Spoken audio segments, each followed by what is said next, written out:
नए हफ्ते की दमदार शुरुआत के आसार हैं पूरी दुनिया भर से। जबरदस्त तेजी का माहौल बनता हुआ और एसजेएक्स निफ्टी बता रहा है कि आप रिकॉर्ड हाई 12,430 के बेहद करीब खुलेंगे। लेकिन उसके बाद क्या, ये है बड़ा सवाल। लेंगे जवाब शेयर बाजार लाइव में। आप सबका स्वागत है। नमस्कार, मैं हूं अनिल सिंघवी। और नमस्कार, मैं हूं दीपांशु भंडारी। वैसे तो दिवाली हफ्ते के अंत पर है, पर फायरवर्क्स आज से ही शुरू हो जाने चाहिए। चर्चा करेंगे अनिल जी से कि अब इस बाजार के लिए क्या रणनीति होनी चाहिए और कैसी चाल रहेगी। पर उससे पहले सर बताइए, आज के बड़े ट्रिगर्स क्या हैं? दीप, बड़े ट्रिगर्स में एक बार स्थिति बिल्कुल अच्छी तरीके से साफ हो चुकी है कि बाइडेन साहब जीत चुके हैं और अब अमेरिका के 46वें राष्ट्रपति होंगे। हालांकि ट्रंप साहब ने अभी तक हार मानी नहीं है, लेकिन शायद उनके पास ज़्यादा कुछ चारा होगा भी नहीं हार मानने के अलावा। तो कमोबेश अमेरिका के मार्केट और दुनिया भर अब ये मानकर चल रहे हैं कि जो बाइडेन बनेंगे ही राष्ट्रपति, और शायद जिस तरह की मेजोरिटी उन्हें मिली उसको देखते हुए वो आराम से बन भी जाए। डाउ फ्यूचर्स 300 अंक ऊपर है। एसजेएक्स निफ्टी 150 अंकों के उछाल के साथ लाइफ टाइम हाई के आसपास है। आईटीसी, सिप्ला, डीवीज, ये कुछ एक ऐसी कंपनियां जिन्होंने अच्छे नतीजे पेश किए इस वीकेंड पर। लंबी लिस्ट है नतीजों की, वायदा कारोबार के शेयरों की। और आज से आईपीओ मार्केट में एक बड़े प्लेयर की एंट्री हो रही है और वो है ग्लैंड फार्मा। तो थोड़ी देर में बताएंगे आपको कि पैसा लगाएं या छोड़ दें। बिल्कुल सर, तो बहुत सारी बातों पर आपसे चर्चा करनी है और आपकी राय भी जाननी है सर। पर उससे पहले आपको, हमारी टीम को और हम सभी को बधाई सर। जो एनटी अवार्ड्स में शानदार प्रदर्शन रहा है जी बिजनेस और इसके प्रोग्राम्स को जो रिकॉग्निशन मिली है उसके लिए सर, तो बहुत बहुत बधाई इसके लिए सर। दीप, दो बातों के लिए आपको और जी बिजनेस के दर्शकों को ज्यादा बधाई है। एक वो कि जो हमारा फर्स्ट रेट जो प्राइम टाइम शो है और सबसे बड़ा शो है सुबह 9 बजे से, जिसे हम शुरू करते हैं, उसे सबसे बेहतरीन न्यूज शो का अवार्ड मिला है, जिसे आप भी एंकर करते हैं और हमारी पूरी टीम पर्दे के पीछे से उसमें योगदान देती है। लेकिन एक तो वो, और दूसरा न्यूज पर व्यूज, जो हमने नया सेगमेंट शुरू किया जहां पर हम हर रोज 10:45 पर आपको उन मैनेजमेंट से मिलवाते हैं जो सुर्खियों में, और उनसे बड़ी काम की बातें निकलवाने की कोशिश करते हैं। ये दो सेगमेंट अवार्ड्स में सबसे ज्यादा पसंद किए गए। तो इसके लिए बधाई हमारे दर्शकों को, क्योंकि ये शो ऐसे हैं, ये दोनों ही शो ऐसे हैं जो दर्शक सबसे ज्यादा पसंद करते हैं, और दर्शक पसंद करते हैं तो जाहिर सी बात है कि वो बधाई के हकदार है। लेकिन एक शो या एक जो बड़ा अवार्ड मिला है जो सबसे ज्यादा इंपॉर्टेंट है और सबसे ज्यादा काम का और सबसे ज्यादा प्रेस्टिजियस मैं मानता हूं, उसके लिए सबसे ज्यादा हमारी टीम को बधाई है जिन्होंने दम लगाकर काम किया है। वो है ऑपरेशन मार्केट माफिया। ये जी हाँ, मेरे ख्याल से ये पूरे बिजनेस न्यूज के इतिहास का पहला स्टिंग ऑपरेशन ऐसा था जो नोटिस किया गया, जो काफी पॉपुलर हुआ, जिससे आप, हम और बाजार का लगभग हर एक आदमी जिसका कोई डीमेट अकाउंट है वो परेशान था अनचाहे कॉल से। एडवाइजरी सर्विसेज के नाम पर जो फर्जीवाड़ा चल रहा था, जिसमें जी बिजनेस की टीम ने दम लगाकर काम किया। आज आप देखिए, हार्डली आपको जितने कॉल्स पहले आते थे उसके 1-2%, 5% कॉल्स भी नहीं आते हैं। ये सारी की सारी कंपनियां बंद हो चुकी है। ये अवार्ड वाकई में मेरे दिल के ज्यादा करीब है और ये वाकई में बड़ी मेहनत का नतीजा है और बड़े साहस का नतीजा है जो हमारी टीम ने करके दिखाया है। तो इसके लिए भी हमारी पूरी टीम को बधाई, आपको बधाई, हमारे सभी दर्शकों को बधाई। अगर अच्छे काम की सराहना हो और उसका रिकॉग्निशन हो तो जोश और बढ़ता है, और इसलिए हम इन 3 एनटी अवार्ड्स को विनम्रता के साथ स्वीकार करते हैं। और साथ ही सबसे ज्यादा शुक्रिया हमारे दर्शकों का भी देना चाहते हैं और साथ ही एनटी अवार्ड्स का भी, जिन्होंने अच्छे काम की पहचान करते हुए इन अवार्ड्स को हमें दिया है और हमारा सम्मान बढ़ाया है। तो आप सबका दिल से बहुत बहुत धन्यवाद। ये सारे अवार्ड्स आपके हैं, हम सिर्फ काम कर रहे हैं, कोशिश कर रहे हैं, लेकिन आपकी सराहना, आपका प्रयास और आपका प्यार है, इसी के बदले में ये अवार्ड्स हमें मिल रहे हैं। बहुत बहुत धन्यवाद जी। दी बिल्कुल सर, और आपकी लीडरशिप में ये सारा बढ़िया काम हो रहा है। व्यूअर इंटरेस्ट सबसे आगे, ये है हमारा बड़ा फोकस। एक बार देख लेते हैं जी बिजनेस की शानदार परफॉर्मेंस एनटी अवार्ड्स में। एक बार फिर से लहराया जी बिजनेस का परचम। एनटी अवार्ड्स 2020 में जी बिजनेस की धूम। फर्स्ट रेट को मिला best business news program award. Best business talk show बना न्यूज पर व्यूज, और best investigation by news channel Hindi में बाजी मारी स्टिंग ऑपरेशन मार्केट माफिया ने। आपके पसंदीदा चैनल जी बिजनेस को मिले 3 एनटी अवार्ड्स।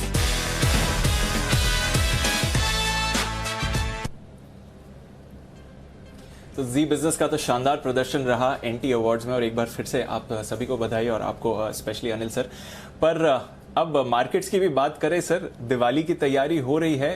आज के एक्शन के बारे में फोकस करें उससे पहले फाइनली सैटरडे को हमें पता चल गया कि अब तो बाइडेन साहब ही जीतने वाले हैं और मार्केट्स इसको सेलिब्रेट कर रही हैं। आपके इस पर व्यू सर?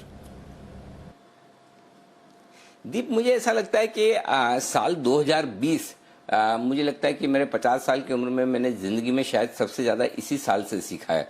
और इस साल ने हमारे कई भ्रम और मिथ इसलिए कह रहा हूं, इससे पहले हम रिसर्च समझते थे, वो भ्रम और मिथ निकले।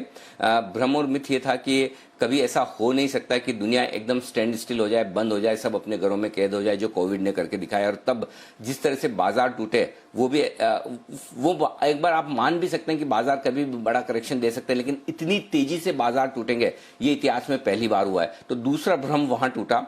तीसरा भ्रम वो टूटा कि इतनी तेज गिरावट के बाद बाजार उतनी ही जल्दी और उतनी ही तेजी से लगभग रिकवर होकर फिर से लाइफ टाइम हाई पर भी पहुंच सकते हैं। चौथा भ्रम ये था कि आमतौर पर अगर वही प्रेसिडेंट वापस अमेरिका में बनकर नहीं आता है तो वो अमेरिकी बाजारों के लिए अच्छा नहीं माना जाता। और जो बाइडेन साहब को भी ऐसा ही माना जा रहा था, और ये आप में नहीं, लगभग दुनिया के सारे मार्केट के पंडित ये मानकर चल रहे थे कि बाइडेन साहब का आना बाजार के लिए अच्छा नहीं होगा। और वो भी तब जबकि काफी समय तक तो अनिश्चितता बनी रही कि जीतेगा कौन, कांटे की टक्कर थी, और वो भ्रम भी टूट गया। तो 2020 ने जो सिखाया वो जबरदस्त है, क्योंकि अब तक इतिहास में जो कुछ होता आया है उससे बिल्कुल विपरीत इस साल हुआ है। इस तरह की बड़ी आपदाएं, सब लोग घर में पैक हो और बाजार लाइफ टाइम हाई बनाए, ऐसा कभी देखने को मिला नहीं। सोच भी नहीं सकते, देखना तो बड़ी बात है। तो आप और हम खुशकिस्मत हैं कि ये साल हम देख रहे हैं और इस साल सीख रहे हैं, और इस साल हमें बहुत कुछ सीखने को मिल रहा है। तो सबसे बड़ी चीज ये कि आप कभी भी बाजार से बड़े और बाजार से ऊपर नहीं है, ये हमें विनम्रता के साथ स्वीकार करना चाहिए। और डेफिनेटली इसे स्वीकार करने में कोई हर्ज नहीं है कि बाइडेन साहब के जीतने के बावजूद इतनी बड़ी तेजी पूरी दुनिया में बनेगी, और जो उन्हें मार्केट फ्रेंडली नहीं माना जाता था उसके विपरीत बाजार उनके आने से पहले उन्हें इस तरह की बड़ी सलामी देगा। ये वाकई में बाजार ने सिखाया। भले उसके पीछे अब हम जाकर पोस्टमार्टम करें तो कारण मिल जाएंगे कि 0% इंटरेस्ट रेट है, लिक्विडिटी है, ये सब कुछ है। ये ऐसी कोई भी चीजें नहीं जो इलेक्शन के पहले हमें पता नहीं था।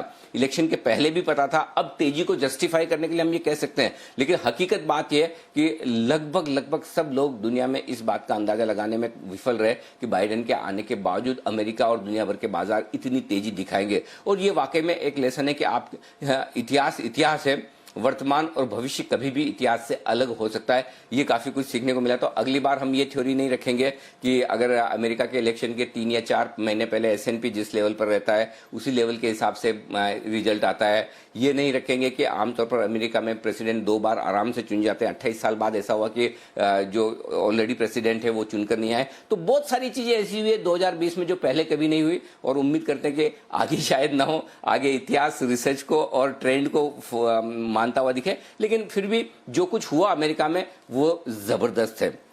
अब बड़ी बात यह है कि जिस तरह के मैंडेट के साथ बाइडेन जीते हैं उसको देखकर यह लगता है कि सत्ता का स्थानांतरण शायद आसानी से होता हुआ दिखे।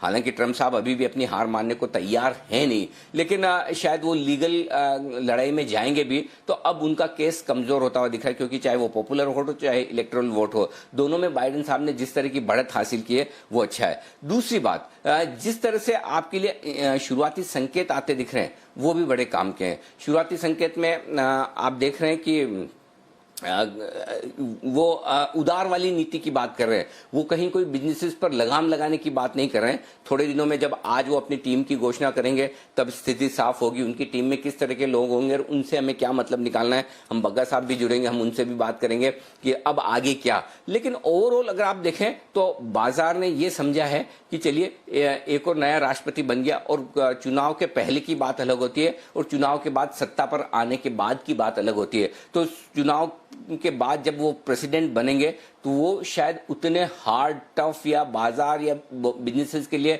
अगेंस्ट नहीं होंगे जितना उन्हें समझा जा रहा है। और शायद यही बड़ी वजह है कि बाजार उछलते हुए नजर आ रहे हैं। जो भी हो, market is supreme, market is God. तो जो बाजार करके दिखा रहा है उस पर भरोसा करना ज्यादा ठीक है। बाकी तो ठीक है, अब आगे चलते जो होगा वो होगा, और जिस तरह की वॉलेटिलिटी या करेक्शन या तेजी बनेगी वो बनेगी। लेकिन ओवरऑल एक चीज साफ है, मेरे लिए तो ये साल मुझे लगता है कि 50 सालों में सबसे ज्यादा सीखने वाला साल रहा है, एटलीस्ट मार्केट के लिहाज से, जहां बहुत कुछ ऐसी चीजें हुई जो जिंदगी में कभी देखी नहीं, सुनी नहीं। बिल्कुल सर, क्या किसने सोचा होगा जनवरी में कि मार्च की गिरावट देखने को मिलेगी, और किसने सोचा होगा मार्च में कि आज फिर से हम नए हाई के करीब होंगे। तो आज की अगर बात करें सर, नया हाई अगर आज आ जाता है, क्या ये पॉसिबिलिटी दिख रही है जिस तरह से एसजीएक्स निफ्टी की चाल है, डाउ फ्यूचर्स की चाल है, एंड मोर इंपॉर्टेंटली नया हाई या उसके आसपास भी हम आए, उसके बाद मार्केट्स की क्या चाल रहेगी? क्या हम इन लेवल्स को सस्टेन कर पाएंगे? Deep, new high is just a number. अब 12,430 एक आंकड़ा है। अब आप 12,400 को भी नया हाई मान सकते हैं, और 12,431 को भी मान सकते हैं, और 12,350 को भी मान सकते हैं। अगर आंकड़े के लिहाज से देखना है तो लगभग आप वहां पर पहुंचेंगे। लेकिन सवाल वो नहीं है कि आप 12,431 बनाते हैं आज या नहीं बनाते हैं। सवाल ये कि आप ऑलरेडी लाइफ हाई पर हैं। ये कॉन्फिडेंस और ये कंफर्ट होना ही चाहिए। 5-50 पॉइंट ऊपर नीचे से कोई फर्क नहीं पड़ता। और अगर हाई बनाकर 12,500 पर पहुंचकर आप वापस से तगड़े करेक्शन दे दें तो उस हाई का बहुत मतलब भी नहीं है। तो मेरा ये समझना है कि लाइफ टाइम हाई पर आप ऑलरेडी हैं, ये आप मानकर चलें। और आंकड़े को छूना एक फॉर्मेलिटी वाली बात होती है जो हो जाएगी, उसमें कोई बड़ी बात नहीं है। लेकिन 2-3 चीजें हैं। लाइफ टाइम हाई क्यों, ये बड़ा सवाल है। लाइफ टाइम हाई होने के पीछे 4 बड़ी वजह है दीप। एक, मजबूत ग्लोबल मार्केट्स, और वहीं से ये पूरी की पूरी तेजी हम इंपोर्ट कर रहे हैं। मेक नो मिस्टेक, ऐसा कुछ भी नहीं है कि जो भारतीय बाजारों में ही अकेले हो रहा है, दुनिया भर के बाजारों में होता हुआ दिख रहा है, और उससे हमें बड़ा बेनिफिट मिला है। और क्यों मिला है? क्योंकि दुनिया भर में और स्पेशली अमेरिका जैसे बड़े देश में ब्याज दरें 0% पर और लिक्विडिटी भरपूर, तो रिस्की एसेट क्लास इक्विटी जैसे में बड़ा पैसा आता हुआ दिख रहा है वहां पर भी और पूरे दुनिया के बाजारों में। तो ये 2 बड़े कारण हुए जो आपके कारण हैं बाहर के। अब हमारे लोकल कारणों पर आइए। एफआईज की दमदार खरीदारी, ठीक है, वो कभी भी मूड माहौल बदल लेते हैं, खरीदते बेचते हैं, लेकिन ओवरऑल ट्रेंड अगर आप देखेंगे तो एफआईज की तरफ से खरीदारी का बना हुआ है, पहली चीज। दूसरी बात, हमारे यहाँ अब कंपनियों के नतीजे बेहद दमदार आ रहे हैं। इनफैक्ट कोरोना काल के पहले जितने बढ़िया नतीजे नहीं थे उससे बढ़िया नतीजे आते हुए दिख रहे हैं। उसके पीछे की एक बड़ी वजह यह, एक डिमांड फिर से लौटती हुई दिख रही है। दूसरी जो सबसे बड़ी वजह जिसकी वजह से नतीजे आपको ज्यादातर कंपनी के अच्छे दिख रहे हैं वो ये कि कोरोना काल में सब कंपनी ने ये क्या कहना चाहिए, जिससे कि ये पता कर लिया है कि किस तरह से अपनी कॉस्ट को कंट्रोल में रखना है, और जो कॉस्ट कंट्रोल में आ रही है उसका बड़ा फायदा कंपनियों के प्रॉफिट में देखने को मिल रहा है। तो ये दूसरी बड़ी वजह है। और तीसरी बड़ी वजह यह है कि बाजारों में लिक्विडिटी हमारे यहाँ भी है, वहां भी है। तो इस लिहाज से हमारे बाजार भी मजबूत होते दिख रहे हैं। तो चाहे फंडामेंटल रीजन देख लें, अच्छे नतीजे, लिक्विडिटी के रीजन देख लें, बढ़िया है, और ग्लोबल मार्केट की तेजी तो है ही है। तो ये सारे कारण हैं जिसकी वजह से आप बाजारों को मजबूत होते देख रहे हैं। अब लाइफ टाइम हाई पर हम टिकेंगे या नहीं, देखिए छोटा मोटा करेक्शन आना लाजमी है, और अमेरिका में भी इवेंट प्ले आउट हो चुके हैं। तो कभी भी अमेरिकी बाजार हल्का करेक्शन दे सकते हैं इतनी तेजी के बाद, और हमारे बाजार भी काफी हद तक ओवरबॉट भी है, जो मैं आगे डेटा में बताऊंगा। तो हो सकता है ऊपरी स्तरों पर आपको प्रॉफिट बुकिंग आए, लेकिन इस प्रॉफिट बुकिंग में आपको शॉर्ट के मौके ढूंढने के बजाय बाय ऑन डिप्स की स्ट्रेटेजी के साथ रहना ज्यादा ठीक होगा, जब तक कि बाजार कुछ अहम लेवल ना तोड़े, और वो अहम लेवल भी हम आपको बताएंगे। तो मेरा पॉइंट ये है कि अगर आप दोनों तरफ ट्रेड करना जानते हैं तो ठीक, लेकिन अगर आप दोनों तरफ ट्रेड करना नहीं जानते हैं तो फिर आपके लिए बेहतर ये होगा कि आप बाय ऑन डिप्स की स्ट्रेटेजी के साथ चले, जब तक कि बाजार कुछ इंपॉर्टेंट लेवल्स को नहीं तोड़ते। ये आपके लिए ज्यादा सही रणनीति होगी। तो डेफिनेटली आप लाइफ टाइम हाई के नजदीक पहुंचेंगे। मेरा ये मानना है दीप कि 11,375, 11,425 ये वो रेंज है जहां बाजार शुरुआत करने चाहिए, और उसके बाद देखते हैं आगे क्या कुछ होता है। 11,500 फाइनल टारगेट आज के लिए बन सकता है अगर और तेजी हुई तो। जी दीप। चलिए सर, तो फिर आज के लेवल्स समझते हैं आपसे, और अब न्यू हाई पर क्या स्ट्रैटेजी बनानी चाहिए। थोड़ी देर में वरिंदर बंसल से भी बात करेंगे, रिजल्ट एक्सरे भी है, और एक नई आईपीओ खुल रही है ग्लैंड फार्मा की, उस पर भी अनिल जी की राय जानेंगे। पर फिर आज के संकेत समझाइए सर, किस तरह का सेटअप लग रहा है आज के और शुक्रवार के संकेतों में कोई फर्क नहीं है दीप, सेम है एकदम।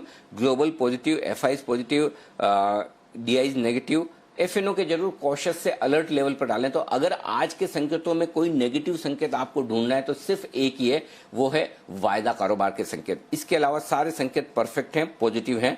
घरेलू फंड की बिकवाली है लेकिन उससे कोई खास फर्क नहीं पड़ता। रेंज दे दूं आपको, 12,125 12,250 दिन की छोटी रेंज है, और उसके ऊपर निकले, उसके नीचे अगर फिसले, जिसकी संभावना नहीं के बराबर है, तो 11,975 12,025 अब मजबूत सपोर्ट जोन है। और अब आपको ट्रेंड पर क्वेश्चन मार्क तभी लगाना है जब 11,975 12,025 की रेंज को बाजार तोड़कर नीचे जाने की कोशिश करते हैं। जब तक इस रेंज के ऊपर बने हैं तब तक आप फुल फ्लेज तेजी में ये कॉन्फिडेंस रखिए। ऊपरी स्तरों पर 11,350 11,425 ये 75 पॉइंट की रेंज है। इस रेंज में बाजार खुलने चाहिए और थोड़ा वक्त बिताना चाहिए। इसके ऊपर निकले तो 12,475 और 12,500, 12,350 12,425 छोटी रेंज है, और 12,475 और 12,500 ये हायर रेंज है जहां तक बाजार जाने की कोशिश कर सकता है। बैंक निफ्टी 26,750 26,850 दिन के लिए 100 पॉइंट की रेंज तुरंत सपोर्ट का काम करेगी।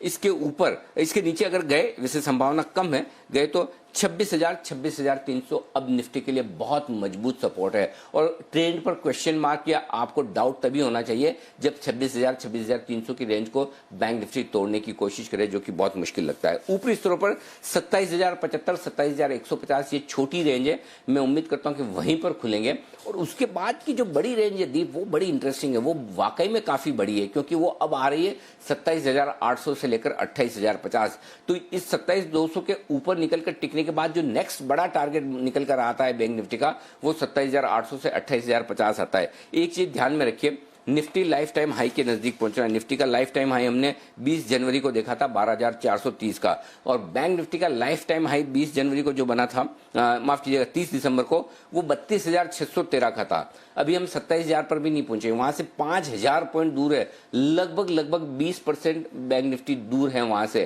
जबकि निफ्टी में अगर आप देखेंगे तो लाइफ टाइम, तो बैंक निफ्टी की इतनी अंडर परफॉर्मेंस है, उस लिहाज से बैंक निफ्टी के लिए बड़े लेवल अभी भी आना मुमकिन है। छोटी रेंज और बड़ी रेंज के बीच में बैंक निफ्टी में एक लेवल छोटा सा और है 27,500 के आसपास का, वो हल्की रुकावट हो सकता है। तो 27,075 27,150 छोटी रेंज है आज की, वहां खुलेंगे।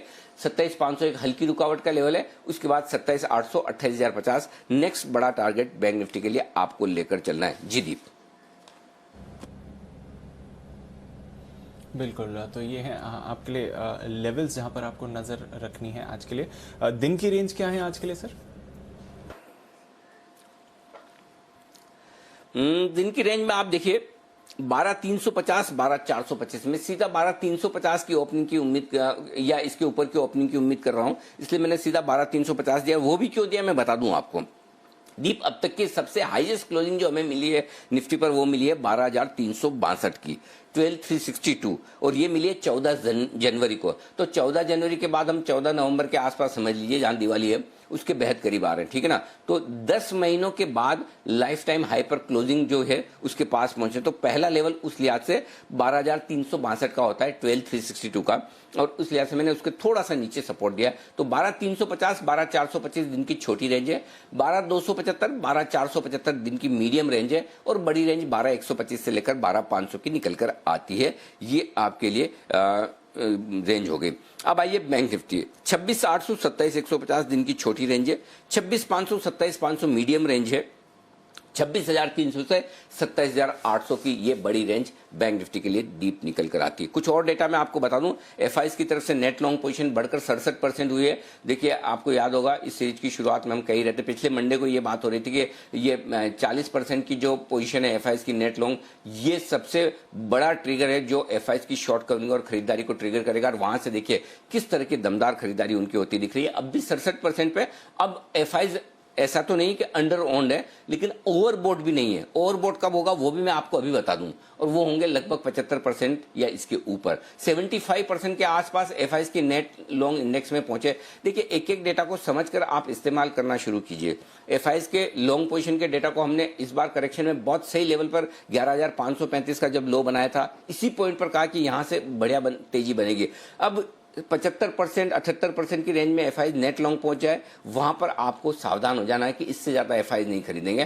तो 72%, 75%, 78% ये रेंज है जहां पर एफआई का हाथ रुकता है, खरीदने से थोड़ा सा ठंडा हो जाते हैं, तो वो ध्यान में रखिएगा।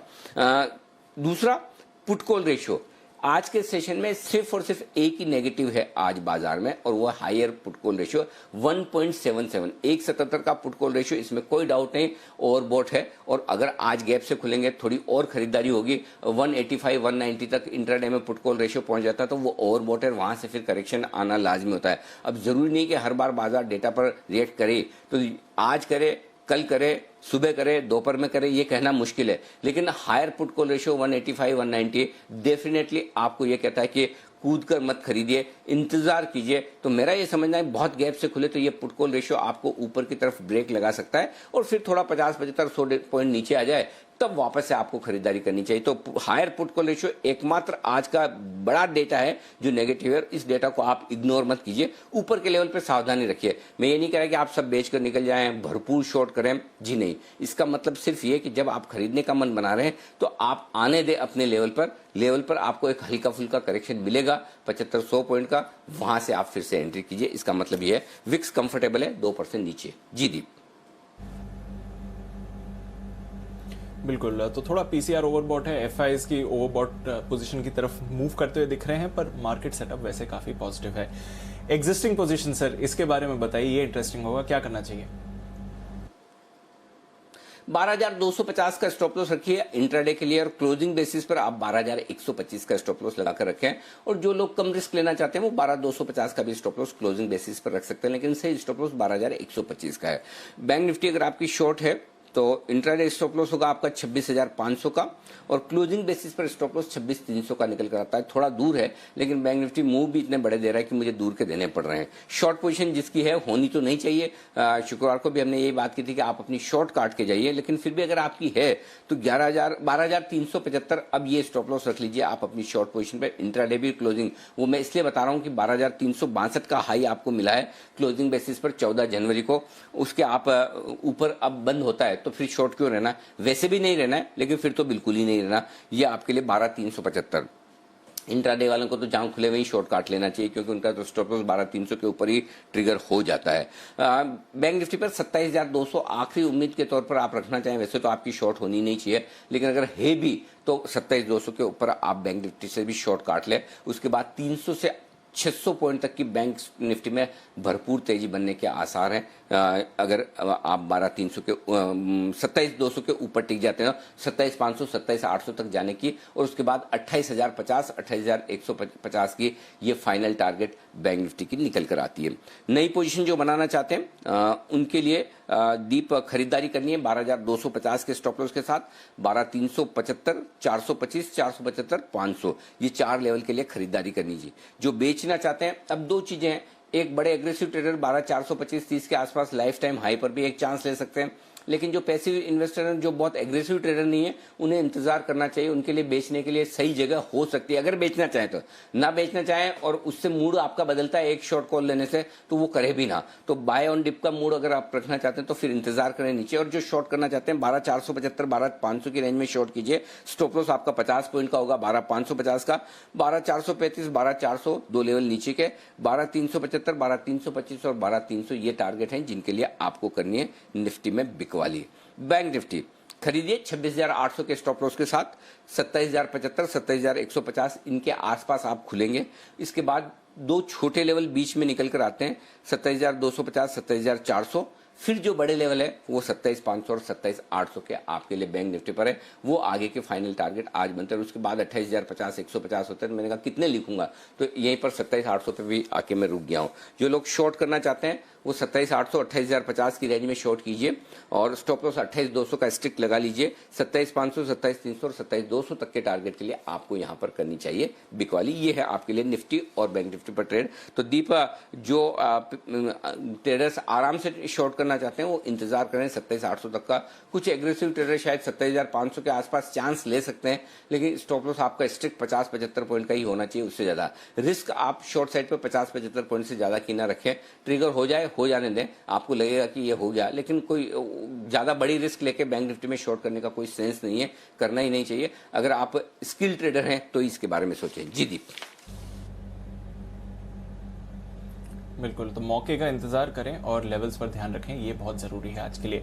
दो स्टॉक्स हैं फायदा कारोबार के बैन में। सेल स्टील अथॉरिटी ऑलरेडी था, जेएसपीएल की फ्रेश एंट्री हो गई, यहां पर भी नजर रखते हैं। सर थोड़ा डेटा अगर आप विस्तार में समझाएं। एफआईएस की तरफ से तो सर दमदार खरीदारी होती है दिख रही है, स्पेशली जो पिछले हफ्ते हुई है और पिछले 2 दिन में हुई है, उस पर आपकी क्या राय है? और साथ ही वायदा कारोबार के क्यूज जो आज कॉशियस हैं, वहां से क्या लेवल समझने चाहिए? दीप, कमिटमेंट, इसे एक ही शब्द में कहना चाहिए, और वो कमिटमेंट है कैश मार्केट की खरीदारी का। ये वायदा कारोबार की खरीदारी नहीं है, और इसका मतलब ये डेटा क्वालिटी डेटा है। एक ये होता है कि एफएनओ में आप खरीदारी कर रहे हैं, यानी कि शॉर्ट कवरिंग कर रहे हैं या मोमेंटम को चेज कर रहे हैं। दूसरी तरफ आप कैश में देखिए, अगर ट्रेडर और इन्वेस्टर भी हैं तो जो लोग रोज ट्रेड करना चाहते हैं, खरीदना बेचना चाहते हैं, वो आमतौर पर एफएनओ में ट्रेड करते हैं। जब आप डिलीवरी ट्रेड करते हैं तो आपकी डिलीवरी ब्रोकरेज भी लगती है, आप लंबा नजरिया भी रखते हैं, इन्वेस्टमेंट का सोचते हैं। ठीक वैसे ही एफआईएस के साथ में भी है। अगर एफआईएस कैश में लगातार 2 दिनों से 5-5 हजार करोड़ के आसपास की खरीदारी कर रहे हैं तो उनका कमिटमेंट दिखाता है, और यही वजह कि एफआईएस की खरीदारी वहां ज्यादा हुई है, एफएनओ में थोड़ी सी कम होती हुई दिखी है, विच इज फाइन। 2900 करोड़ के आसपास की घरेलू फंड ने बिकवाली की है, जो हमेशा कर ही रहे। काम आएंगे, अगर भगवान न करे कोई बड़ा करेक्शन आए तो यही खरीदारी करते हुए दिखेंगे। तो बैलेंस डेटा है। वायदा कारोबार के डेटा बड़े वैसे मैं बता ही चुका हूं। 2 चीजें बताना चाहता हूं। निफ्टी पर प्रीमियम काफी तेजी से घटी है, 23 पॉइंट की प्रीमियम घटकर 2 पॉइंट के डिस्काउंट पर आ गई है, और बैंक निफ्टी में 16 पॉइंट का डिस्काउंट घटकर 50 पॉइंट के डिस्काउंट पर है। इसका मतलब लोग अभी भी इस तेजी को पचा नहीं पा रहे हैं, वो एक चीज है। अब आइए निफ्टी में कुछ इंटरेस्टिंग डेटा देना चाहता हूं। दीप, आज आप 12,300 के ऊपर खुलेंगे तो करीबन 48 लाख शेयर कॉल राइटर्स ऐसे हैं जो इस गुरुवार की एक्सपायरी वाले वो शॉर्ट हो जाएंगे। 12,400 के ऊपर खुलेंगे 60 लाख शेयर कॉल राइटर्स है, और ये इंटरेस्टिंग चीज है। ये 60 लाख शेयर अगर कॉल राइटर्स हैं, यही बाजार को मजबूती देने का काम करेंगे। और बाजार अगर थोड़ा भी 50-75 नीचे आ गया, इसलिए मैं कह रहा हूं कि बजाय शॉर्ट करने के आप ये सोचें कि 75-100.50 में नीचे आए तो मैं कहां एंट्री करूं निफ्टी में, वो ज्यादा ठीक होगा, क्योंकि ऑलरेडी कॉल राइटर्स बहुत शॉर्ट है, और 12,400 के ऊपर 60 lakh share call writers short हो जाएंगे, तो ये बाजार को सपोर्ट देंगे।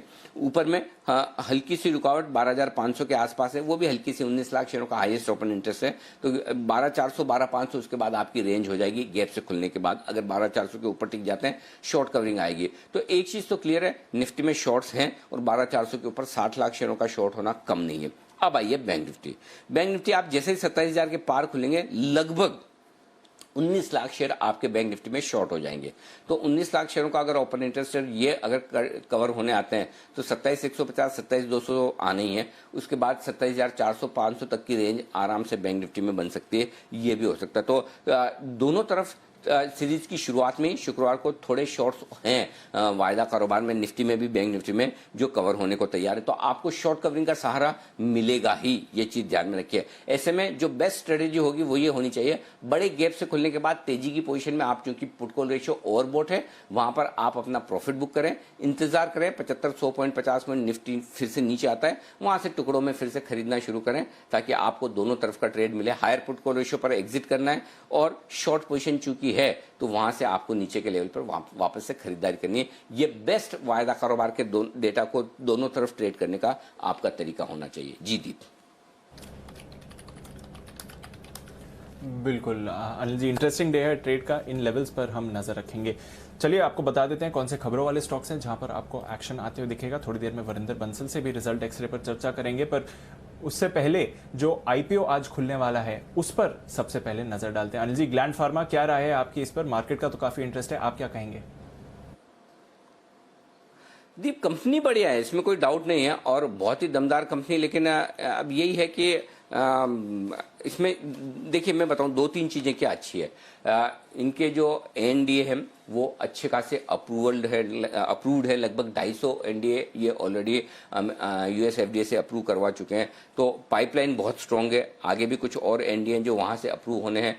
ग्रोथ, प्रॉफिट की और सेल्स की बड़ी तगड़ी है, पिछले 3 सालों की ग्रोथ है इतनी दमदार है कि आप देखते रह जाएंगे। ऐसी कंपनियां बहुत कम मिलेगी जिसमें आय 27% से पिछले 3 सालों में बढ़ी है, मुनाफा 51% की दर से बढ़ रहा है, बहुत ही बढ़िया। 267 एनडीए में से 215 एनडीए ये अपने अप्रूव करवा चुके हैं, यानी कि आगे भी ग्रोथ दमदार रहेगी। इसके सीधे सीधे कारोबार से अगर आप कंपेयर करें यहाँ पर किसी हिंदुस्तानी कंपनी से, तो वो है नहीं। विदेशी कंपनियों के साथ अगर आप कंपेयर करेंगे तो वैल्यूएशन रीजनेबल है, बहुत महंगा नहीं है। ये सारी अच्छी चीजें हैं और आगे भी ग्रोथ के पूरे चांस हैं। दिक्कत एक ही चीज ये कि कभी कभी लगता है इतनी बढ़िया हिंदुस्तानी कंपनियां हैं या वो विदेशी प्रोमोटर्स के या विदेशी निवेशकों के हाथ में बिक जाती है। 1978 से बनी हुई ये कंपनी हैदराबाद की है, लेकिन 2017 में सिंगापुर की एक कंपनी फोसन ने इसे टेक ओवर कर लिया। और अगर फोसन की होल्डिंग में आप 2 लेयर ऊपर जाकर देखेंगे तो इसके प्रोमोटर जो निकल कर आते हैं वो एक चाइनीज कंपनी निकल कर आती है जिसका नाम है शंघाई फोसन फार्मा, यानी कि ये है इंडियन कंपनी चाइनीज कंपनी की सब्सिडरी। तो अब यहाँ पर 2 चीजें होती है, एक आपका सेंटिमेंट चाइनीज कंपनियों के बारे में क्या होता है। कई बार आजकल जो कि काफी पिछले कुछ महीनों से हम थोड़ा चाइना के खिलाफ हैं और ऐसा लगता है कि क्यों चाइनीज इन्वेस्टर्स यहाँ से पैसा कमा के जाएं। तो आप एक चीज समझिए, ज्यादा जो इश्यू आ रहा है वो ऑफर फॉर सेल है, और ऑफर फॉर सेल का मतलब जो पैसा आप आईपीओ में लगाएंगे वो चाइनीज प्रोमोटर्स के पास में जाएगा, पहली चीज ये।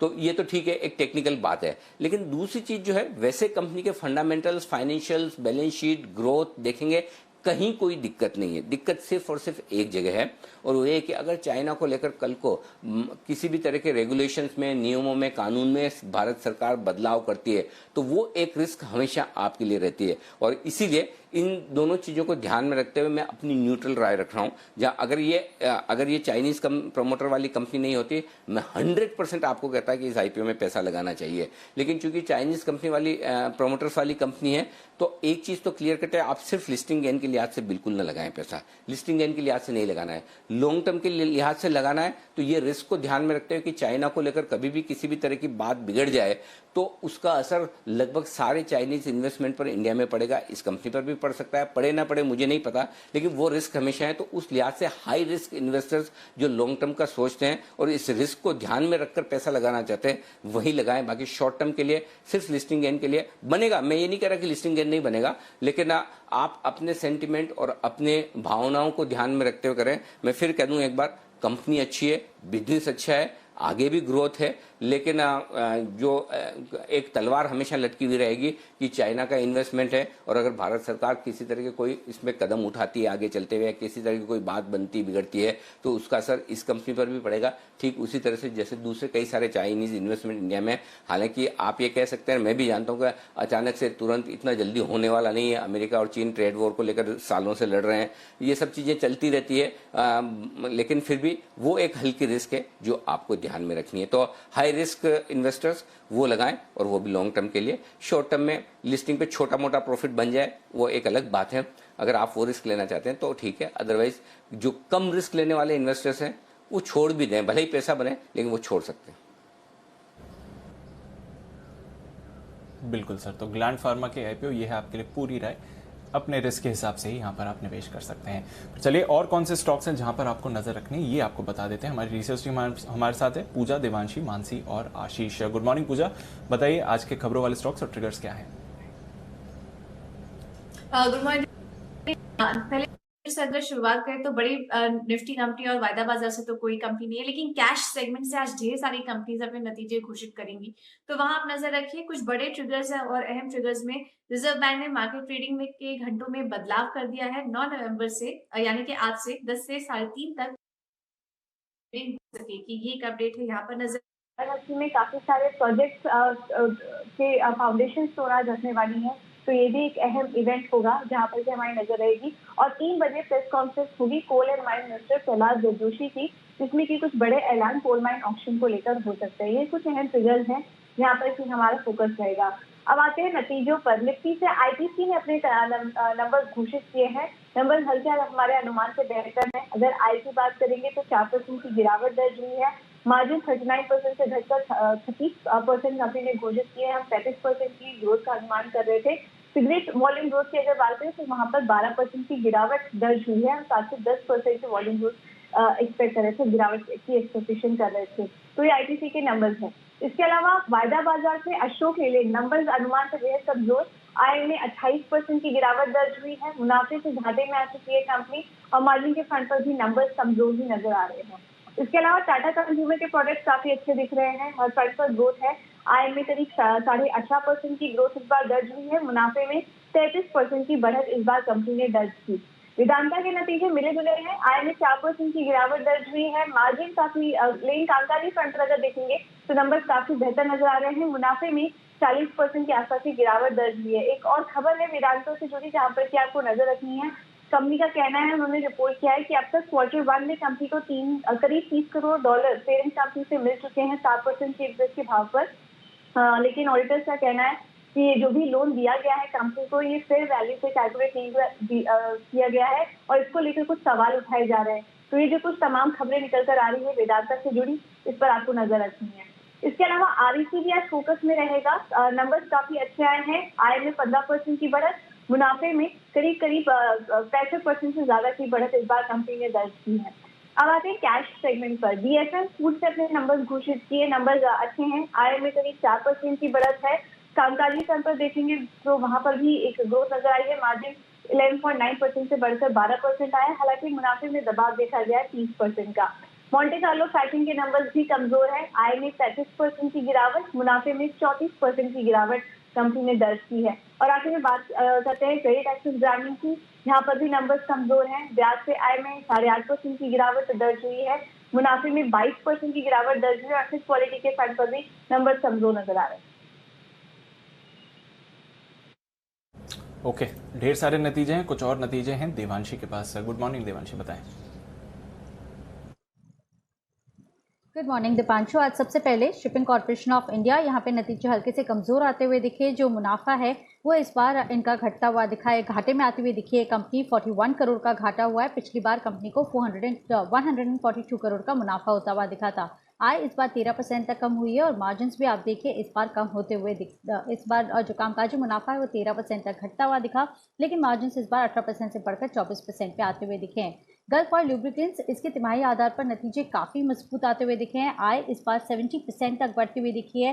साथ ही अगर मुनाफे की बात करें तो 3 गुनी बढ़त होती हुई दिखी है। 17 करोड़ के सामने 59 करोड़ का मुनाफा कंपनी ने पोस्ट किया है।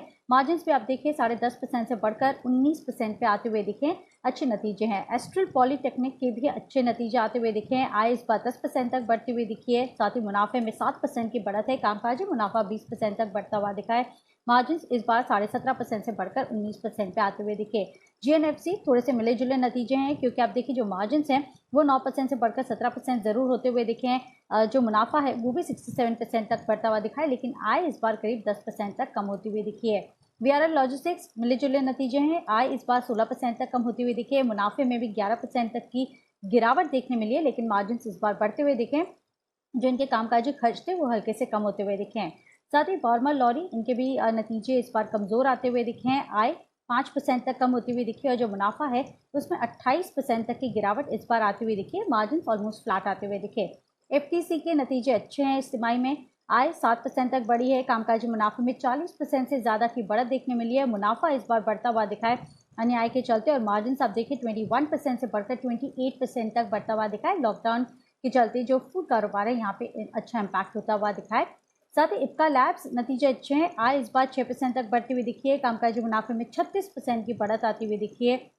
मुनाफा 38% तक बढ़ता हुआ दिखा और मार्जिन भी इस बार 21% से बढ़कर करीब 26.5% पे आते हुए दिखे। और आखिर में लक्ष्मी विलास बैंक पर आप नजर कीजिए, कमजोर नतीजे हैं। साथ ही इनके गोइंग कंसर्न पर अब थोड़ी सी चिंता होती हुई दिख रही है, जिस तरह से इनके जो कैपिटल एडिक्वेसी रेशियो इस बार कम होता हुआ दिखा है। ब्याज से आए इस बार 79 करोड़ पे आती हुई दिखी है, 110 करोड़ से घटकर। साथ ही अगर एसेट क्वालिटी की बात करें तो हल्की सी सुधरती हुई दिखी है। 9.64 से बढ़कर इस बार नेट NPAs इनके 7% पे आते हुए दिखे। तो एसेट क्वालिटी में हल्का सा सुधार है, लेकिन जिस तरह से मैंने कहा कैपिटल एडिक्वेसी रेशियो को लेके ऑडिटर्स ने थोड़ी सी चिंता व्यक्त की है और इसी को लेके थोड़ी सी लाल निशान में ये स्टॉक स्लिप करता हुआ दिख सकता है। बिल्कुल नजर रखेंगे इन सभी स्टॉक्स पर अभी तक नतीजे खत्म नहीं हुए हैं। मानसी के पास भी कुछ और नतीजे और खबरों वाले स्टॉक्स हैं, बताएं मानसी। जी बिल्कुल, गुड मॉर्निंग दीपांशु। ढेर सारे नतीजे आते हुए दिखे, कुछ नतीजे और खबरें भी हैं मेरे पास। उज्जीवन स्मॉल फाइनेंस बैंक से शुरुआत करेंगे। नतीजे अच्छे रहे। कंपनी के नेट इंटरेस्ट इनकम 388 करोड़ से 470 करोड़ पर जाती दिखी है। ग्रॉस एनपीए 0.9% पर इंटैक्ट रहे हैं, वहीं नेट एनपीए 0.1% पर इंटैक्ट रहे हैं और मुनाफे के फ्रंट पर 93 करोड़ से 96 करोड़ कंपनी का मुनाफा आता हुआ दिखा है। मैग्मा फिनकॉर्प यहां पर नेट इंटरेस्ट इनकम 319 करोड़ से 281 करोड़ पर जाती दिखी है, वहीं मुनाफा जो है 30 करोड़ से 38 करोड़ पर जाता हुआ दिखा है। मेघमनी ऑर्गेनिक्स के नतीजे आते हुए दिखे। नतीजे अच्छे हैं। कंपनी का मुनाफा जो है वो जरूर गिरा है, लेकिन इसके अलावा मार्जिन में इजाफा देखने को मिला है और आय के फ्रंट पर भी बढ़त है। आय में करीब 18% की बढ़त देखने को मिली है। कामकाजी मुनाफा 57% बढ़ता हुआ दिख रहा है, वहीं मार्जिन 21% से 28% तक जाते हुए दिखे। हालांकि मुनाफा जो है उसमें 5% की गिरावट जरूर देखने को मिल रही है। अल्कार्गो लॉजिस्टिक्स मिले जुले नतीजे कहेंगे, क्योंकि कंपनी की आय में बढ़त है 25% की, मार्जिन 6.9% पर स्थिर रहे हैं, लेकिन मुनाफे में 13% की गिरावट है। 66 करोड़ से कंपनी का मुनाफा जो है 58 करोड़ पर जाता दिखा है। क्विक हील टेक्नोलॉजीज के नतीजे आते हुए दिखे। कंपनी का मुनाफा 22% गिरता हुआ दिखा है। आय में करीब 14% की गिरावट है। कामकाजी मुनाफा 18% गिरा है और मार्जिन जो है 48% से 46% पर पहुंचते हुए दिखे हैं। तो नतीजे जो है कमजोरी की तरफ ज्यादा इशारा कर रहे हैं। रिलायंस कैपिटल के नंबर्स आते हुए दिखे। कंपनी ने नुकसान देखा है। पिछले साल 96 करोड़ का नुकसान था, 2577 करोड़ का नुकसान अब भी कंपनी देख रही है। वहीं आय के फ्रंट पर 5063 करोड़ से 4925 करोड़ पर आंकड़ा आता हुआ दिखा है। तो रिलायंस कैपिटल के नंबर्स कमजोर हैं। अगर खबरों की बात करें, बीपीसीएल में विनिवेश के लिए जो एक्सप्रेशन ऑफ इंटरेस्ट की तारीख है वो नहीं बढ़ेगी, ये खबरें हैं। बोली लगाने की अंतिम तारीख 16 नवंबर 2020 ही रहेगी और ट्रांजैक्शन को पूरा करने पर फिलहाल कामकाज जारी है। ओएनजीसी और एमआरपीएल पर नजर रखिएगा। ओएनजीसी ने ओएमपीएल यानी कि ओएनजीसी मैंगलोर पेट्रोकेमिकल्स में हिस्सा बिक्री को मंजूरी दे दी है। एमआरपीएल को करीब 49% हिस्सा बिक्री की मंजूरी है और एमआरपीएल की हिस्सेदारी की अगर बात करें बढ़कर करीब 99.99% होती हुई दिखेगी। ओएनजीसी और एमआरपीएल के विलय प्रक्रिया के तहत ये कदम उठाया गया है। मारुति सुजुकी उत्पादन के आंकड़े आते हुए दिखे। अक्टूबर में उत्पादन जो है 1,19,000 से बढ़कर 1,82,000 यूनिट तक पहुंचता हुआ दिखा है। बायोकॉन पर नजर रखिएगा। गोल्डमैन सैक्स ने बायोकॉन बायोलॉजिक्स में 1,110 करोड़ का निवेश किया है। ट्रांजैक्शन के मुताबिक बायोकॉन बायोलॉजिक्स की कुल वैल्यू जो है 29,156 करोड़ आंकी गई है। आईटी स्टॉक्स पर भी फोकस रहेगा, क्योंकि जो बाइडेन की H1B वीजा की सीमा बढ़ाने और ग्रीन कार्ड कोटा हटाने की योजना है, तो इससे जुड़ी भी खबरें आती हुई दिख सकती है। अंत में केयर रेटिंग्स। आदित्य बिरला सन लाइफ म्यूचुअल फंड ने 4 नवंबर को कंपनी में हिस्सा 5.07% से घटाकर 3.03% कर दिया है। कंपनी ने डिविडेंड की रिकॉर्ड डेट 5 नवंबर से बदलकर अब 19 नवंबर तय की है। बढ़िया, चलिए अब देख लेते हैं कि आज ब्रोकरेजेस का क्या कहना है एफआईआर में।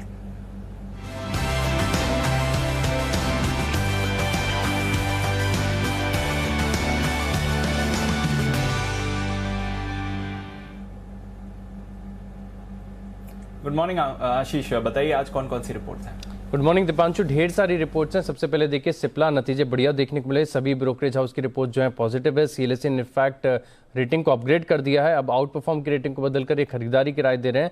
880 से लक्ष्य को बढ़ाकर 950 कर दिया। मॉर्गन स्टैनली भी करीब 950 रुपए का लक्ष्य दे रहे हैं, लेकिन जेफरी सबसे ज्यादा बुलिश है स्टॉक पर। खरीदारी की राय के साथ लक्ष्य 914 से बढ़ाकर 1024 कर दिया और ये कह रहे कि यूएस रेस्पिरेटरी कारोबार में बढ़िया ग्रोथ देखने को मिली। आईटीसी यहां पर भी अच्छे नतीजे देखने को मिले थे और ब्रोकरेज हाउस का मानना है कि एफएमसीजी कारोबार में बढ़िया ग्रोथ देखने को मिली। हालांकि आगे जाकर सिगरेट्स के ऊपर अतिरिक्त टैक्स बढ़ने की जो एक लटकती हुई तलवार है उसका खतरा लगातार स्टॉक पर बने रहता है। सीएलएसए खरीदारी की राय दे रहे 235 के लक्ष्य के लिए। 174 जो है शुक्रवार की क्लोजिंग है। क्रेडिट स्विस न्यूट्रल की रेटिंग दे रहे 200 के लक्ष्य के लिए। जेफरीज 265, यानी सभी के सभी ब्रोकरेज हाउस अगर आप देखें तो मौजूदा भाव से ऊंचे लक्ष्य जा रहे हैं। डिविस लैब शानदार नतीजे देखने को मिले थे। ब्रोकरेज हाउस जेफरीज जो है इन्होंने रेटिंग को अपग्रेड कर दिया है। अब रेटिंग अपग्रेड कर ये खरीदारी की राय दे रहे हैं। लक्ष्य इन्होंने दिया है 3,772 रुपए का। 3,222 जो है शुक्रवार की क्लोजिंग है। मैक्वारी ने भी आउट परफॉर्म की रेटिंग को बरकरार रखा है 3,910 रुपए के लक्ष्य के लिए और ये कह रहे कि नतीजे हर पैमाने पर अगर आप देखें तो शानदार देखने को मिले। इमामी लिमिटेड यहां पर भी अगर आप देखें सीएलएसए की एक बढ़िया रिपोर्ट आई है। खरीदारी की राय को बरकरार रखा गया है।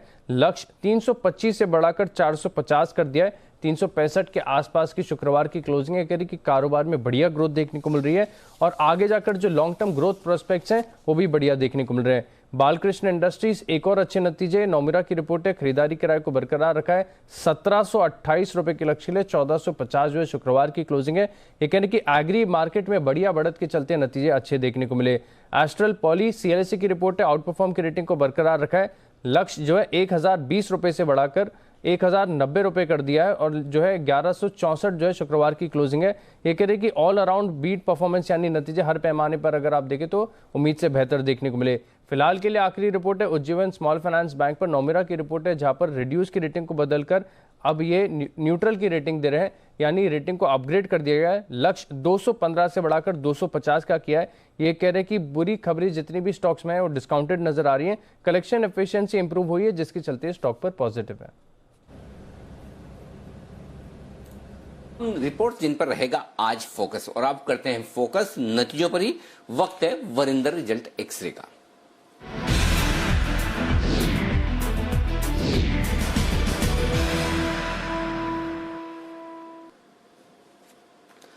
तो आज फॉर ए चेंज शुरुआत करते हैं बेहतरीन नतीजों के साथ, लेकिन उन बेहतरीन नतीजों के साथ वैल्यूएशंस भी हैं महंगे, सस्ते नहीं हैं, लेकिन कंपनियां अच्छी है इसलिए महंगी भी ट्रेड करी है। बताएं वरिंदर, इस लिस्ट में कौन से स्टॉक्स हैं? Good morning sir. पहले हम उस पे जाएं उससे पहले sir, I think pharma is one sector to watch out for, not for today, not for next 1 month, but for at least few years to come. मैं I will just like to point कि ये Goldman का जो investment हुआ है 150 million का Biocon में sir, आपको मालूम है सर ये 40 टाइम्स ईवी अबिटा पे वैल्यूएशन पे हुआ है, 40 टाइम ईवी अबिटा। मैं प्राइस अर्निंग की बात नहीं कर रहा हूँ, ईवी अबिटा की बात कर रहा हूँ।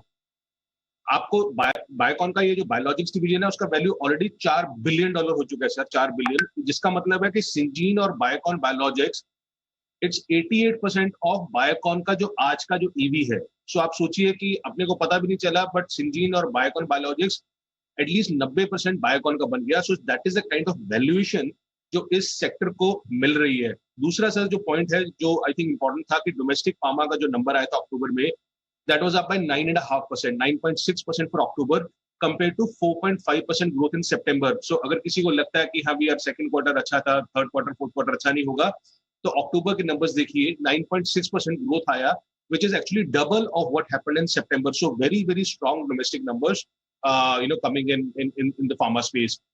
Coming to your question sir, जो आपने बोला कि अच्छी कंपनी से रिच वैल्यूएशंस है, डीवीज ने सर ऑनेस्टली दिल जीत लिया। 42% मार्जिन में किसी तरीके से भी देखो हाईएस्ट एवर एबिटा मार्जिन थे। कंपनी अभी भी सर कैपेक्स कर रही है, नया अभी भी कैपेक्स कर रही है। सो किसी को लगता है ना कि यार ये तो ईपीएस स्टोरी है, कमोडिटी स्टोरी है, इसका ये नहीं हो सकता, उसका वो नहीं हो सकता, तो कंपनी आज भी बोल रही है कि they are putting more money. 400 crore का कैपेक्स उन्होंने अनाउंस किया, 50 टाइम पे डेट करता है सर। अपग्रेड्स अभी भी आए हैं कंपनी के। सो महंगा स्टॉक है, बट अगर आपको कंसिस्टेंट कंपाउंडर्स जो बोलते हैं 25% ग्रोथ वाली कंपनीज चाहिए, तो आप फार्मा छोड़िए sir, Pidilite, Asian paints, Berger कोई भी पकड़ेंगे तो आपको यही वैल्यूएशन पे मिलेगा। सो मेरे हिसाब से बहुत स्ट्रॉन्ग नंबर्स थे इसके, डीवीज के। Cipla was good sir, but not near to what Divi's did. 4-5% beat बोल सकता हूं मैं कि हाँ भी वो था जो लोग एक्सपेक्ट कर रहे थे। So already trading at 38-39 times trading, trailing price earning multiple. Again continues to be a great stock, continues to be a great story. कुछ रैंप अप है उनकी ड्रग्स का, जैसे एल्बुट्रॉल हुआ, और लिमिटेड कंपटीशन लॉन्चेस है यूएस में, उनको ट्रैक करना जरूरी है। तो सिप्ला ठीक था, बहुत ऐसा धांसू नहीं था जैसे डीवीज था। Balakrishna industry sir, honestly in auto pack, if there is one company which has surprised a lot of people on the market is Balakrishna.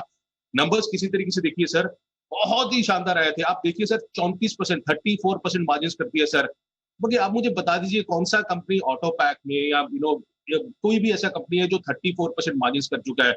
Again ये सस्ता नहीं आता सर, 30 टाइम पे आता है। बट इसमें एक दो चीजें हैं सर जो मुझे लगता है कि शायद प्रॉफिट बुकिंग हो सकता है इस कंपनी में। एक तो मैनेजमेंट ने जो गाइडेंस दिया वो बहुत कंजर्वेटिव दिया कि उनका ग्रोथ उतना स्ट्रॉन्ग नहीं होगा जितना पहले स्ट्रॉन्ग था, एक वो चीज है। दूसरा है कि रबर प्राइसेस बढ़ रहे हैं जिसके कारण इनके मार्जिन इतने नहीं रहेंगे जितने ये ऑलरेडी दिखा चुके हैं। ये दो चीजें हैं जो आपको ध्यान देनी है। सो बहुत तकड़े नंबर आए थे, महंगा है और गाइडेंस इतना स्ट्रॉन्ग नहीं था, थोड़ा सा कंजर्वेटिव था मैनेजमेंट का। एफले सर आप सोचिए, अभी ये जो टेक स्टॉक्स हम बोल रहे हैं, चाहे वो इंडिया मार्ट हुआ, चाहे वो एफले हुआ, 100 टाइम पे ट्रेड करता है sir, 30 time price to book पे, price to book 30 times, 30 time पे ट्रेड करता है।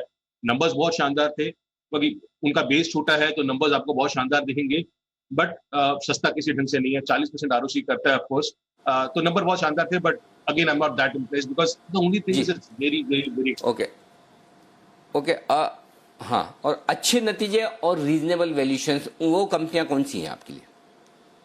सर हमारी घर की पीएसयू कंपनीज के नंबर्स अच्छे आए थे थोड़े से, सो मुझे लगता है कि हाँ भी आज नहीं तो कल, कल नहीं तो परसों लोग इनको देखेंगे। जैसे भारत इलेक्ट्रॉनिक्स लिमिटेड BEL के आई थिंक नंबर्स अच्छे थे सर, और बहुत अच्छे थे compare to what people were expecting in terms of numbers. तो आप सेल्स 16% YoY ऊपर है, 90% सर क्वार्टर ऊपर गई है। EBITDA has jumped 14% YoY and nearly 3 times quarter-on-quarter. तो नंबर्स बहुत अच्छे थे सर इस कंपनी के। 13 टाइम पे डेट करती है sir, 2 time price to book पे डेट करती है, 22% ROC है इस कंपनी की। कंपनी बोल रही है कि हम 10-12% ग्रो करेंगे और 20% मार्जिन का उन्होंने गाइडेंस दी है, और बोला कि हाँ भी हमारे पास 150 बिलियन रुपीस का जो ऑर्डर इनफ्लो आएगा FY21 में, जिसमें ज्यादातर जो है मेन जो सेकंड हाफ में आएगा। सो गाइडेंस स्ट्रॉन्ग है, नंबर स्ट्रॉन्ग है, valuations are very reasonable sir for this company. Sale actually surprise sir, sale number were better than what people were expecting. सब सोच रहे थे प्रॉफिट आएगा। 9 से 10% मार्जिन की उम्मीद थी कंपनी करेगी, 9 से 10 या 10.5%। 11.25% मार्जिन की है इस कंपनी ने, जो अच्छी बात थी। EBITDA 63% ऊपर गया। इसमें इंपॉर्टेंट चीज क्या है सर, इसका डेट रिडक्शन हो रहा है। आई थिंक 3,500 करोड़ का डेट रिडक्शन हुआ था। That is more positive for me looking at sale, कि उनके वो नंबर्स अच्छे आए। और सर ये 0.4 प्राइस टू बुक पे ट्रेड करता है। आप सोचिए 0.4 प्राइस टू बुक पे ट्रेड करता है, so it's very very cheap. KRBL consistently अच्छे नंबर दे रहा है sir. You can say it's a commodity, rice, inventory क्या होता है क्या नहीं होता, वो सब अलग अलग चीजें हैं, बट जिस तरीके से आप नंबर्स देखिए सर, 20% मार्जिन पे कंपनी आ गया है, 150 करोड़ प्रॉफिट कर रहा है अभी, EBITDA 33% ऊपर था, 10-11 टाइम पे ट्रेड करता है sir. So strong numbers as per me. Again commodities में अगर आप देखेंगे सर, शुगर में धामपुर शुगर ने बहुत अच्छा किया, नंबर्स बहुत अच्छे थे, 4-5 टाइम पे ट्रेड कर रहा है स्टॉक। 3 करोड़ से 28 करोड़ का प्रॉफिट आया इस कंपनी का। मंगलम सीमेंट के नंबर्स अच्छे आए थे sir, cement continues to be good. और लास्ट में if I can add sir, Glenmark pharma, I think Glenmark pharma is still cheap compared to the large cap pharma names जो हम बात कर रहे हैं। So Glenmark के numbers were better than expected। 15-16 time पे ट्रेड करता है sir, so it's not that expensive।